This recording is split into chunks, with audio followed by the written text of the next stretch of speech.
नासिक फेसगंज वेझो रोड हादसे में एक ही घर जा 4 भाती फौत थी विया आहिनि। तफ़सील मालूम कयो इम्तियाज़ शरखा। इम्तियाज़ वधीक छा तफ़सील आहे? जी, फेसगंज में ख़ौफनाक हादसो पेश आयो आहे जंहिंमें 2 ॿार ऐं संदन हिकु औरत हादसे में फौत थी विया आहिनि। मेहरान नेशनल हाईवे ते सुल्तान कोट वटि हादसो पेश आयो। हादसे में 3 मासूम ॿारनि समेत हिकु औरत फौत थी वई आहे। फौतियुनि में ॿार रहमान शर, शिराज करम ऐं संदसि अमर अमीरा शर फौत थी विया आहिनि, जॾहिं त ॿारनि जो वालिद फौजी रज़ा शर सख़्तु ज़ख़्मी थी पियो आहे।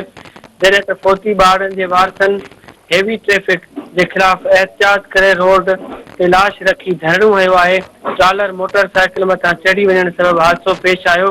यादि रहे त हेवी ट्रैफिक मेहराण हाईवे ते मनव थियल आहे।